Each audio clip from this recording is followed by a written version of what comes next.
Lär dig svenska med berättelser på lätt svenska. Träna nya ord, lyssna på uttal och läs med i texten. Du får också ett gratis arbetshäfte med övningar och grammatik som du hittar i filmbeskrivningen. Nu börjar berättelsen. Första gången Maja stod utanför Elins jobb tänkte Elin att det var en slump. Andra gången försökte hon också förklara det för sig själv. Men tredje gången såg Elin Maja i skyltfönstrets spegelbild. Maja stod stilla på andra sidan gatan och tittade rakt mot henne. Då förstod Elin något som gjorde henne kall i hela kroppen. Maja var inte bara en ny vän. Maja följde efter henne. Elin hade bott i sin nya lägenhet i 3 veckor. Lägenheten var liten men ljus. Köket hade ett fönster mot gården. Vardagsrummet hade en soffa, ett bord och 4 flyttkartonger som hon ännu inte hade öppnat. På en av kartongerna stod det minnen. Elin hade skrivit ordet när hon packade. Nu ångrade hon det. Varför hade hon inte bara skrivit saker? Ordet minnen gjorde allt tyngre.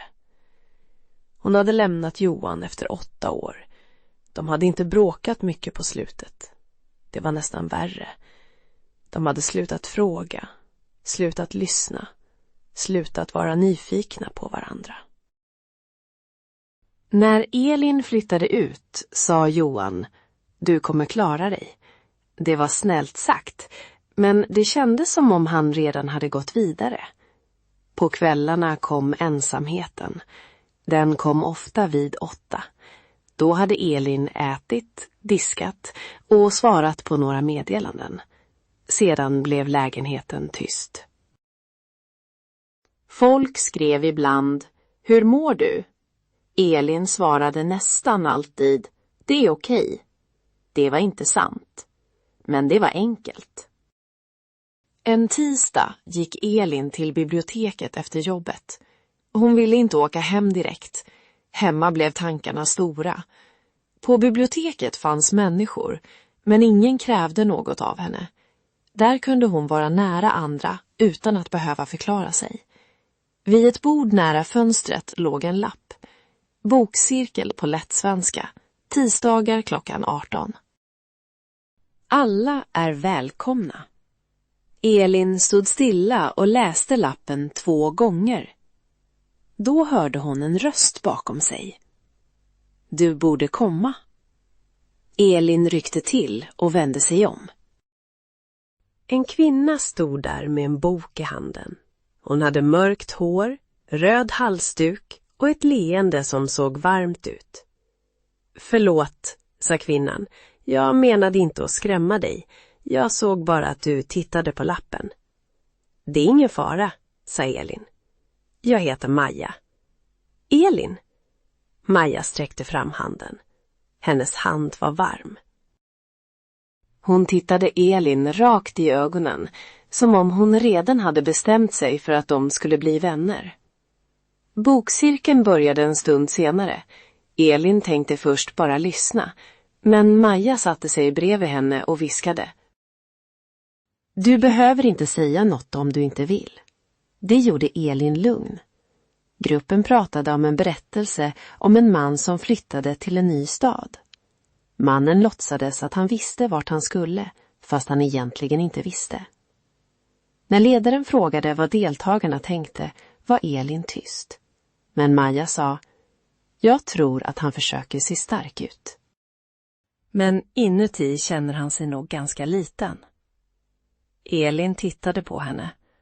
Det var exakt vad Elin själv hade tänkt. Efter bokcirkeln gick de ut tillsammans. Luften var kall och mörk. Gatlamporna speglade sig i våt asfalt. Bor du långt härifrån? Frågade Maja. Nej, bara 10 minuter. Jag också, åt det hållet. De gick tillsammans en bit. Maja pratade lätt, men inte för mycket. Hon frågade var Elin jobbade med. Elin berättade att hon arbetade på ett försäkringskontor. Tryggt kan vara skönt, sa Maja. Särskilt när annat i livet har varit rörigt. Elin stannade nästan till. Det var en vanlig mening. Ändå träffade den henne. Ja, sa hon långsamt. Precis.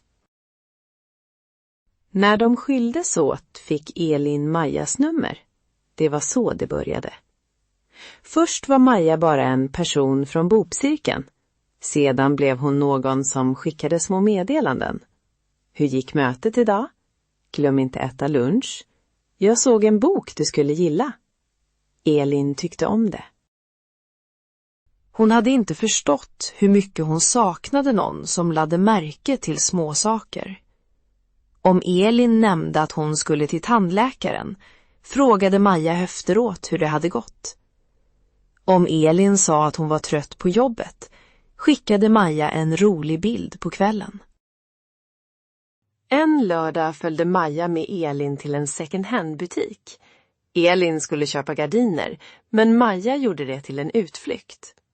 Du behöver färg, sa Maja och höll upp en gul kudde. Den här säger, jag börjar om. Elin skrattade. Den där säger mer, jag har toppat kontrollen. Bra, sa Maja. Kontroll är överskattat. De fikade efteråt. Elin berättade mer än hon hade tänkt. Hon berättade om separationen, om hur hon ibland saknade Johan, fast hon visste att hon inte ville tillbaka. Om hur hon kunde känna sig vuxen och liten på samma gång. Maja lyssnade utan att avbryta. Du har varit ensam länge, sa hon. Elin kände hur ögonen blev varma. Kanske. Nu behöver du människor som ser dig. Det lät vackert. Det lät sant. På vägen hem köpte Elin den gula kudden. Fråga 1. Tänk tillbaka. Varför tycker Elin först så mycket om Maja? Under de följande veckorna blev Maja en naturlig del av Elins liv. De gick på bokcirkeln. De åt soppa på ett café nära torget. De promenerade efter jobbet. Maja kom ihåg allt. Om Elin sa att hon var orolig för ett möte, kom ett meddelande samma morgon. Andas. Du klarar det. Om Elin sa att hon hade svårt att sova, skickade Maja en länk om kvällsrutiner. Om Elin berättade att hon brukade känna sig ensam på söndagar, frågade Maja, ska jag komma förbi med kaffe? I början kändes det fint. Maja var uppmärksam. Hon såg sådant andra missade. Hon fick Elin att känna sig viktig och mindre ensam. Men efter ett tag började Elin märka något annat. Maja kom ofta hem till henne utan att fråga först.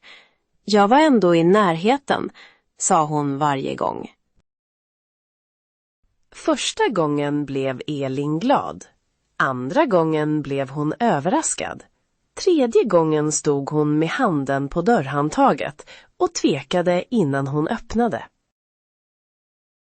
En torsdag hade Elin en jobbig dag på jobbet. En kund hade blivit arg i telefonen. Chefen hade sagt att avdelningen måste jobba snabbare. På eftermiddagen fick Elin huvudvärk och gick hem tidigare. När hon kom ut från kontoret stod Maja på andra sidan gatan. Elin stammade. Maja? Maja vinkade och gick över gatan. Hej, vilken tur! Jag skulle precis till apoteket. Apoteket ligger åt andra hållet, sa Elin. Maja skrattade snabbt. Gör det? Jag är hopplös med vägar. Elin försökte le. Men något i magen drog ihop sig. Hade du väntat här? Frågade hon. Nej, jag kom precis. Just då öppnades dörren bakom Elin. Kollegan Sara kom ut med sin jacka över armen. Hej Elin, sa Sara. Sedan tittade hon på Maja. Aha, där är du igen. Maja log inte. Elin såg från Sara till Maja. Igen? Frågade hon. Sara såg osäker ut. Jag menade bara, jag såg henne här förra veckan också. Maja lade handen lätt på Elins arm. Kom, sa hon. Du ser trött ut. Jag följer dig hem. Det behövs inte. Jag vill. Maja sa det vänligt. Ändå kändes det svårt att säga nej. När de kom fram till porten sa Elin: Tack, men jag ska nog bara vila. Jag kan följa med upp och göra te. Nej, tack. Jag behöver vara själv. Maja blev tyst en sekund. Sedan log hon igen, men leendet kom lite för sent. Självklart, jag förstår. Men hennes ögon såg inte lika varma ut. På kvällen fick Elin ett meddelande. Jag hoppas du inte stänger ute mig. Jag bryr mig bara. Elin läste det flera gånger. Hon fick dåligt samvete fast hon inte hade gjort något fel. Hon skrev: Jag vet, tack. Jag var bara trött. Sedan lade hon bort telefonen. Men den lilla oron i magen försvann inte. Fråga 2. Tänk tillbaka. Vilka tecken visar att något börjar kännas fel? På söndagen ringde det på dörren. Elin satt i soffan i mjukisbyxor och hade inte borstat håret. Hon väntade ingen. När hon tittade genom titthålet såg hon Majas röda halsduk. Elin öppnade dörren på glänt. Hej, sa Maja och höll upp en blomma. Jag tänkte att ditt kök behövde något levande. Elin blev överraskad. Hur visste du att jag var hemma? Du brukar vara hemma på söndagar. Det stämde, men Elin kunde inte minnas att hon hade sagt det så tydligt.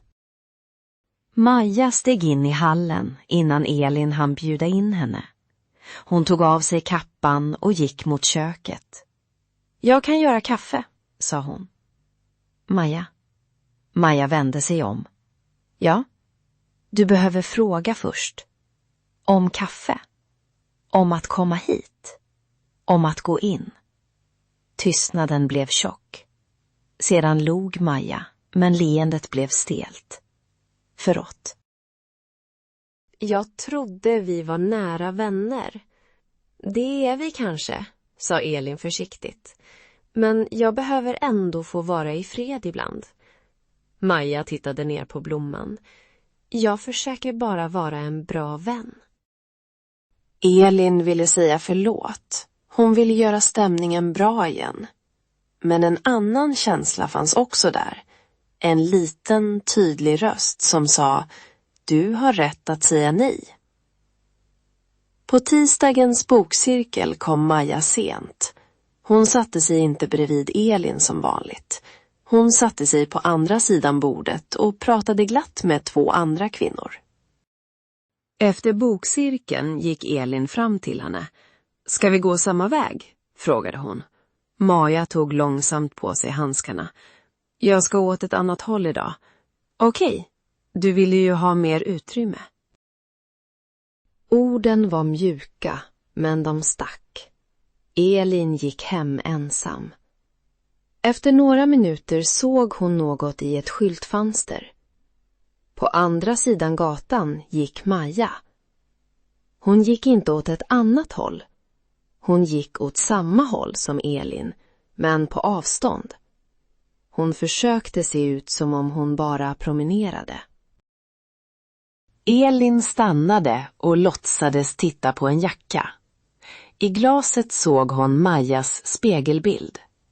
Maja stannade också. Elins hjärta slog snabbare. Hon svängde in på en liten gata utan att titta bakåt. Efter några steg hörde hon sko mot asfalten bakom sig. Hon gick snabbare. Stegen bakom henne gick också snabbare. Då tog Elin upp telefonen och ringde sin syster Lina. Kan du prata med mig en stund? Frågade Elin lågt. Ja, vad har hänt? Jag tror att Maja följer efter mig. Lina blev tyst i en sekund. Gå inte hem direkt, sa hon. Gå till affären vid torget. Jag stannar kvar i telefonen. Elin gjorde som Lina sa. I affärens ljus såg allt nästan vanligt igen. Hon köpte mjölk som hon inte behövde och stod länge vid kassan. När hon gick ut var Maja borta. Men tryggheten var också borta. Nästa dag hände något värre. På lunchen satt Elin med Sara i personalrummet. Elin berättade att hon kanske skulle hälsa på sin mamma på lördag. Hon sa också att hon hade dåligt samvete för att hon inte hade varit där på länge. När Elin kom hem låg ett kuvert innanför dörren. Det fanns inget frimärke, ingen adress. Bara hennes namn. I kuvertet låg ett kort med en bild av blommor. På baksidan stod: Din mamma behöver dig mer än du tror. Vänta inte för länge. Elin satte sig på golvet. Hon hade aldrig berättat för Maja om samtalet med Sara. Hon hade inte skrivit till någon om sin mamma. Ändå visste Maja. Fråga 3. Tänk tillbaka. Hur får Maja veta saker som Elin inte själv har berättat? Nästa morgon visade Elin kortet för Sara. Sara blev blek. Jag har inte sagt något, sa hon. Eller inte med mening. Vad menar du? Frågade Elin. Sara tog en långsam andning. Maja var här igår. På kontoret? Sara nickade. Hon kom till receptionen och frågade efter dig. Du var på möte. Hon sa att hon ville lämna en bok. Hon var så trevlig. Hon frågade om du hade mycket nu. Jag sa nog att du verkade trött och att du skulle till din mamma. Sara tog sig för munnen. Förlåt, jag tänkte inte. Elin kände inte ilska mot Sara. Hon kände något kallare. Maja hade gått till hennes arbetsplats. Maja hade pratat med hennes kollega. Maja hade samlat information. Det var inte omtänke längre. Det var kontroll. Och nu kunde Elin inte förklara bort det. Telefonen vibrerade. Ett meddelande från Maja. Du verkar konstig idag. Har jag gjort något? Elin svarade inte. Maja skrev igen. Jag känner dig, Elin. Du drar dig undan när du blir rädd. Elin stirrade på orden. Jag känner dig. Plötsligt kändes det inte varmt. Det kändes hotfullt. Elin bestämde sig för att inte gå till bokcirkeln nästa vecka. Hon skrev till gruppledaren att hon var sjuk. Sedan lade hon telefonen på ljudlöst och gjorde te. Vid 7:30 ringde det på dörren. Elin blev stel. Det ringde igen. Hon gick tyst till hallen och tittade genom titthålet. Maja stod utanför. Elin, ropade hon genom dörren. Jag vet att du är hemma. Jag såg ljuset. Elin svarade inte. Elin, öppna. Jag blir orolig när du beter dig så här. Så här. Som om Elin var problemet. Som om hennes gränser var ett fel. Maja knackade. Inte hårt, men länge. Sedan blev det tyst. Elin stod kvar i hallen. Hennes hand låg mot dörren. Hon hörde sina egna andetag. Efter några minuter hörde hon steg bort mot trappan. Det var då hon blev arg. Inte högljutt arg. Bara klart arg. För första gången på länge visste hon vad hon behövde göra. Hon hade låtit skuld styra henne så länge. Hon hade varit rädd att såra någon, rädd att vara kall, rädd att verka otacksam. Men nu gömde hon sig i sin egen hall för en person som kallade sig vän. Det var inte vänskap. Nästa dag skrev Elin ett meddelande. Hon skrev det först i anteckningar, inte direkt till Maja. Hon tog bort långa förklaringar. Hon tog bort ordet förlåt. Hon lade till tydlighet. Till slut stod det: Maja, jag vill ha avstånd nu. Du ska inte komma hem till mig utan att fråga. Du ska inte komma till mitt jobb. Du ska inte prata med mina kollegor om mig. Jag vill inte ha fler meddelanden på ett tag. Jag hör av mig om jag vill prata. Hon läste det högt för sig själv. Det lät hårt. Det lät tydligt. Hon skickade. Svaret kom efter 10 sekunder. Wow! Sedan, efter allt jag gjort för dig.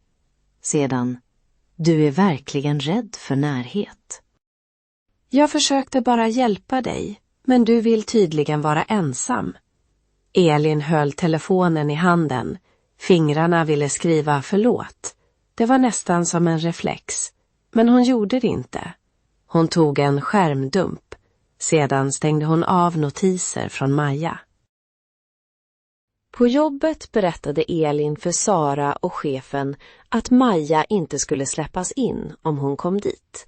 Det kändes pinsamt, men chefen tog det seriöst. Du behöver inte förklara allt, sa chefen. Vi säger till receptionen. På fredagen åkte Elin till sin mamma. Hon hade tänkt stanna över dagen men blev kvar hela helgen. På lördagskvällen berättade hon nästan allt. Jag skäms, sa Elin. Jag borde ha märkt tidigare. Nej, sa mamman. Det är inte pinsamt att vilja ha en vän. Men jag lät henne komma så nära, för att hon verkade snäll. Elin tittade ner i koppen. Hur vet man skillnad? Mamman tänkte efter. Snällhet ger dig luft. Kontroll tar luft. Elin kände hur orden landade i henne. Snällhet ger dig luft. Kontroll tar luft. På söndag kväll fick Elin ett nytt meddelande från ett okänt nummer. Jag såg att du är hos din mamma. Hoppas ni pratar om hur du behandlar människor. Elin visade meddelandet för sin mamma. Sedan ringde hon Lina. Spara allt, sa Lina. Svara inte. Blockera numret. Och om hon fortsätter, gör en anmälan. Elin ville säga att det kanske inte var så allvarligt, men hon hörde själv hur trött den tanken lät. Fråga 4. Tänk tillbaka. Vad gör Elin när hon förstår att Maja har gått för långt?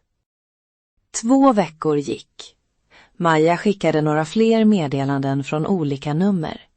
Elin svarade inte. Hon sparade allt. Hon berättade för Boksvikens ledare att hon inte ville bli kontaktad av Maja genom gruppen. En kväll när Elin kom hem från jobbet stod Maja vid porten. Elin stannade på trottoaren. Maja såg trött ut. Hennes röda halsduk var slarvigt knuten. Hon log inte. Du kan inte bara kasta bort människor, sa Maja. Elin höll nycklarna hårt i handen. Jag har sagt att jag vill ha avstånd. Du överdriver. Nej. Jag var den enda som fanns där för dig. Jag trodde du behövde mig, sa Maja. Jag trodde du förstod det. Det hjälpte mig i början, sa Elin. Rösten darrade, men orden kom ändå. Men sedan gick du över mina gränser. Maja skrattade kort. Dina gränser. Du berättade allt för mig. Det betyder inte att du får följa efter mig, komma till mitt jobb eller kontakta mig från nya nummer. Maja tog ett steg närmare. Elin, jag känner dig. Du är bara rädd. Elin tog ett steg bakåt. Du känner inte mig så bra som du tror. Det blev tyst. För första gången såg Maja osäker ut. Bara en sekund. Sedan hårdnade hennes ansikte. Du kommer ångra dig. Kanske, sa Elin.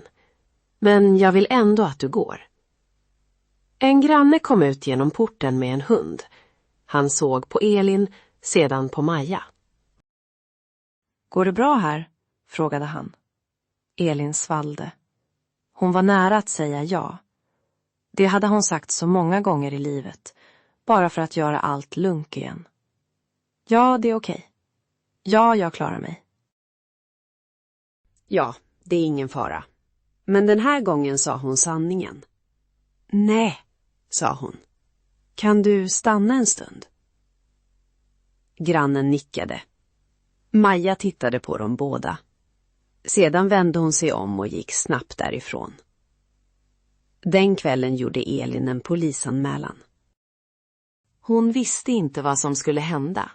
Kanske ingenting. Kanske skulle någon bara säga åt Maja att sluta. Men för Elin var anmälan viktig. Den sa, det här är verkligt. Jag hittar inte på. Jag överdriver inte. Efteråt ringde hon Lina. Jag gjorde det, sa Elin. Bra, sa Lina. Jag är stolt över dig. Då började Elin gråta. Inte för att hon var svag, utan för att kroppen äntligen släppte taget. Våren kom långsamt. Det blev ljusare på kvällarna. Elin gick tillbaka till biblioteket en torsdag, inte tisdag. Hon ville börja försiktigt. Hon satte sig vid ett bord nära fönstret och öppnade en bok. Efter en stund kom bokcirkelns ledare fram. Vad fint att se dig, sa hon. Elin log. Jag ville komma tillbaka. Du är alltid välkommen. Några veckor senare började Elin prata mer med en kvinna i gruppen som hette Nora. Nora var lugn och lite torr i humorn. Hon ställde frågor men pressade inte. En kväll frågade Nora, vill du ta en kaffe efteråt? Bara om du orkar. Elin märkte orden, bara om du orkar. Det fanns luft i dem. Hon följde med. På kaféet berättade Nora om sin katt, sitt jobb och sin dåliga vana att köpa för många växter. Elin berättade lite om sin flytt, men inte allt. Nora försökte inte dra ut mer information. Hon bytte bara ämne när Elin blev tyst. På vägen hem tänkte Elin att riktig vänskap kanske inte började med att någon kom in som en storm och fyllde alla tomma rum. Kanske började den mer stilla. Med en fråga. Med respekt. Med att någon kunde höra ett nej utan att göra det till ett straff. När Elin kom hem låg lägenheten tyst. Den gula kudden låg kvar i soffan. Hon hade först tänkt kasta den eftersom hon köpt den med Maja. Men nu såg hon på den och log lite. Kudden var inte Majas. Den var Elins. Hon hade valt att behålla den. Hon kokade te och satte sig i soffan. Utanför fönstret gick människor över gården. Någon skrattade. En cykel rullade förbi. Telefonen låg bredvid henne. Den var tyst. Förut hade tystnaden skrämt henne. Men den här gången kändes den inte som ensamhet. Den kändes som frihet. Frågorna från berättelsen. Fråga 1. Tänk tillbaka. Varför tycker Elin först så mycket om Maja? Svar. Elin tycker om Maja eftersom Maja lyssnar, kommer ihåg små saker och får Elin att känna sig sedd när hon är ensam efter separationen. Fråga 2. Tänk tillbaka. Vilka tecken visar att något börjar kännas fel? Svar. Maja dyker upp utan att fråga, väntar vid Elins jobb, går in i lägenheten och får Elin att känna skuld när hon vill vara i fred. Frågorna från berättelsen fråga 3. Tänk tillbaka. Hur får Maja veta saker som Elin inte själv har berättat? Svar. Maja följer efter Elin, går till hennes arbetsplats och pratar med Sara för att få information om Elins privatliv. Fråga 4. Tänk tillbaka. Vad gör Elin när hon förstår att Maja har gått för långt? Svar. Elin sparar meddelanden, slutar svara, berättar för jobbet och bokcirkeln och sätter tydliga gränser mot Maja. Nu repeterar vi 4 ord och 2 uttryck från berättelsen. Slump. Något som händer utan plan. Ensamheten. Känslan av att vara ensam. Bokcirkel. En grupp som läser och pratar om böcker. Viskade. Pratade mycket tyst. Följde efter. Gick efter någon utan att vara inbjuden. Slutat lyssna. Inte längre lyssna på någon. Vi fortsätter med 4 ord och 2 uttryck från berättelsen. Låtsades. Visade något som inte var sant. Rörigt. Inte lugnt eller ordnat. Separationen. När 2 personer slutar vara tillsammans. Uppmärksam. Som märker små saker. Det är okej. Ett vanligt svar när man inte vill berätta allt. Se stark ut. Verkar starkast men inte känner sig stark. Vi fortsätter med 4 ord och 2 uttryck från berättelsen. I fred. Utan att bli störd. Utrymme. Plats eller tid för sig själv. Spegelbild. Bilden man ser i glas eller spegel. Tryggheten. Känslan av att vara säker.